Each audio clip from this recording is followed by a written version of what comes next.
Coming up, a conversation with a culinary teacher here at FHS. Then, a look into a challenge faced by many students across the nation. Next, highlighting one of the most successful extracurricular activities at FHS. Finally, hearing from our Spanish-speaking students and staff at school. Stay tuned. This is Cardinal Nest News.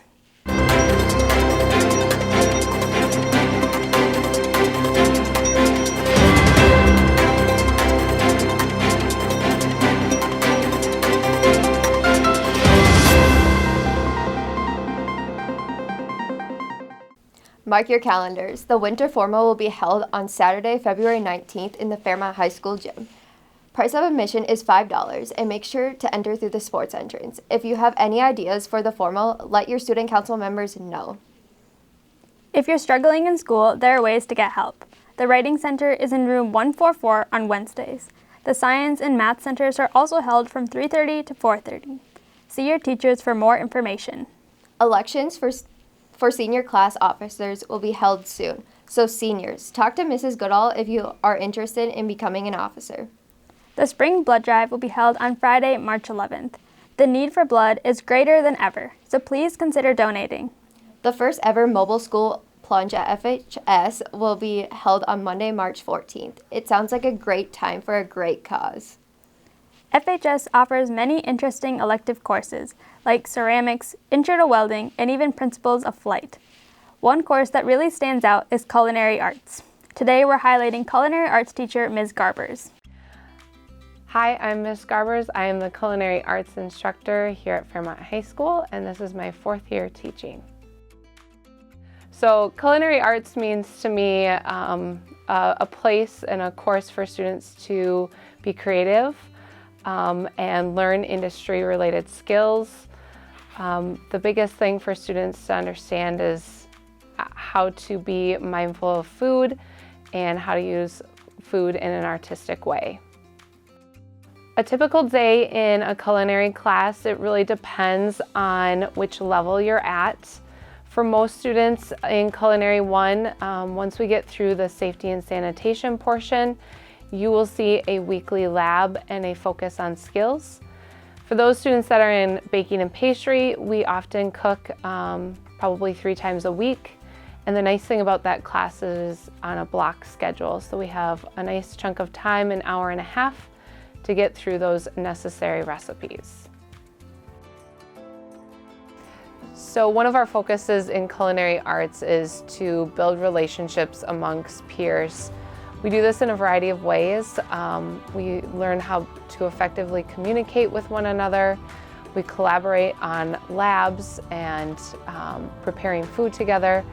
One of the things that I like to introduce in Culinary 2 are some competition pieces, and so it's a great way for students to feel a little bit of a competition, but still working together as a team.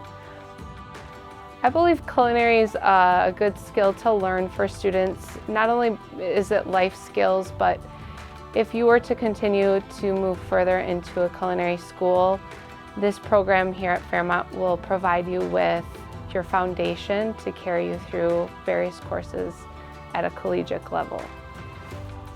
Thank you, Ms. Garbers, for all that you do.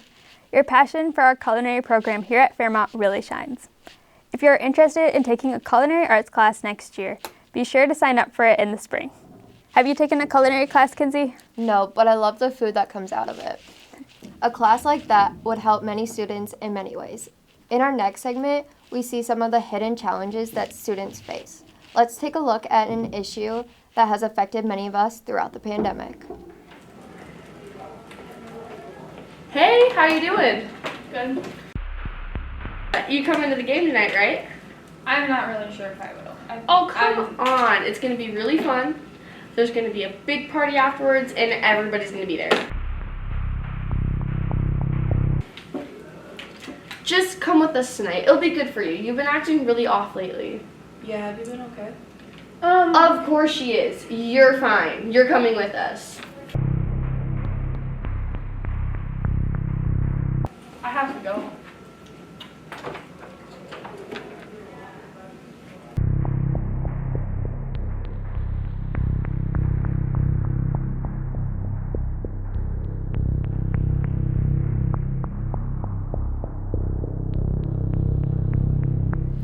You never know what someone is going through, so please be kind to others. If you are ever struggling, reach out to someone that you trust. Mrs. Thompson is also available to help at school. This is clearly an important issue to students. It sure is. From basketball to orchestra to the AV club, there are so many activities to get involved in at school. In our next segment, we learn more about what one valuable activity here at FHS has to offer. I'm at a typical FHS speech practice. Hey, what's your favorite thing about speech? Oh, wow. I think speech is just a really great community to be a part of. You know, there's so many motivated people there who have, found their niche and they're really passionate about it, and just being part of that community is a really great experience. Awesome, thank you. So we unofficially say that the season begins after the fall musical because it frees up so many of our students, and so we like to get a few students rolling before winter break so they can take advantage of that time. But if you're brand new to the speech team, things start the day after we get back from winter break.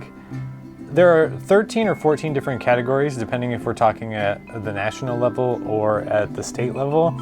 I think rather than go into all of those categories, I think they can be thought of as 3 sort of distinct types of speeches. One of the speeches is called a limited prep event. The second type of speaking that you can do is one called public address. But if you're more theatrical, the third type of speech I think fits those types of students the best because you can do like either a funny or a dramatic interpretation. There's even a category where you get to perform a speech with someone else called duo interpretation. But there's really a category that matches just about every kind of public speaking. My favorite part about speech is it's fun and it's the most transferable skill of really any activity that I can think of.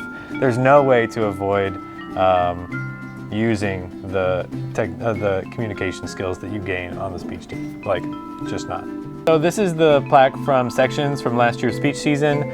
Last year was a crazy season because we did all of our tournaments remotely.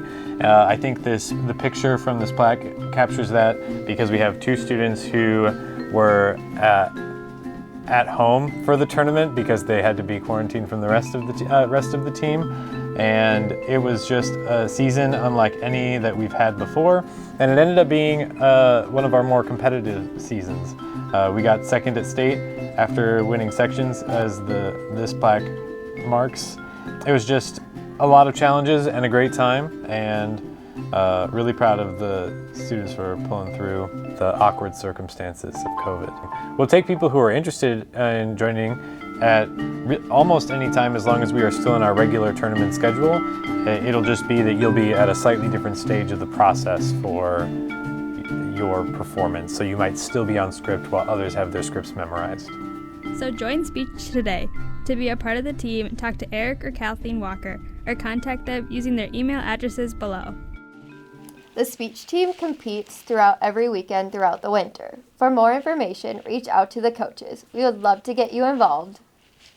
You may have noticed many flags that line the commons at FHS, including flags from Spanish-speaking countries like Mexico, Guatemala, and even Chile.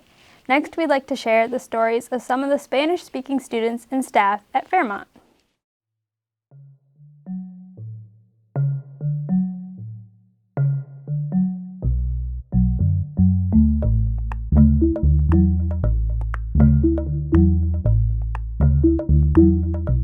My mom is from San Luis Potosí and my dad is from Coahuila. I'm from Chile. Mexico, Veracruz. Technically or specifically, I'm from La Serena, Chile. That's where I was born. That's in the north side of Chile, but I grew up most of my life in Temuco, Chile, which is in south of Chile. My mom came on a bet that she made with her brother, and my dad came because he wanted to start a business with his brother. Well, my wife and I came to the US because we had this job opportunity, and as English teacher or teachers of English as a second language, we found that it was a great opportunity to work on that here in the US, which is an English-speaking country. How is safe? Like, in here is safer. In Mexico, no. You can walk relax, so you need to be careful in all moments. Also, how I told you before, the economy and the education. When I left Chile, it was pretty not very diverse, our country. So when I left, it was either you are mestizo or Chilean, whatever you want to call it, and then indigenous. So yes, there's a richness in that, but we didn't have that many immigrants from other countries and whatnot. I guess like the American culture per se, you most likely is gonna be individualistic. It's more like what I can do by myself, and Chile is more like collective. Family matters a lot. People matter a lot.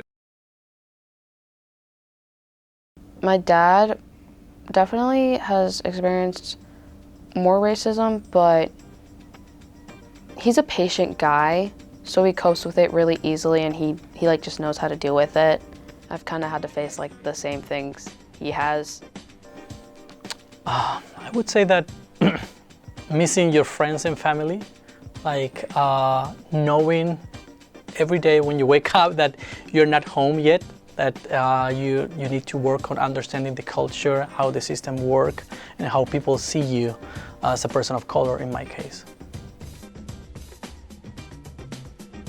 Education is definitely important. Don't think to yourself that like, oh, you want to drop out of school because it's difficult and you just want to work for the rest of your life, because you're going to regret that when you're older. Take the risk of living a new, different experience. I think you will always find people that are going to support you, and yeah, every life experience has something to teach you, so have a go. They never give up and keep trying. I know it's hard, but if you really want to, you can do it, no matter what. I will go back to my beliefs, my faith, and not to get too preachy or through a sermon here, but I think what's been helping me a lot has been to have a relationship with Jesus and figure out what that looks like. There are multiple verses that come to my mind, but and the reason that why I mentioned that is because I know that systems are gonna fail me. I know that people are gonna fail me. I know that myself, I can fail my own self, but I know that Jesus is not gonna be the one that's gonna fail me. So regardless of my situation or what I'm dealing with, he's gonna be there. It's so inspiring to learn about other cultures and hear life experiences from some of our own Hispanic voices at FHS. You can see more of this video and other videos by visiting our social media. Follow the Cardinal Nest on YouTube, Instagram, Twitter, Facebook, and even TikTok. We appreciate you joining us for this broadcast. Thank you for watching what the broadcast journalism and AV classes have been up to so far this year. I'm Brianna Joseph. And I'm Kinsey Stratman. Stay tuned for our social media for more Cardinal Nest news.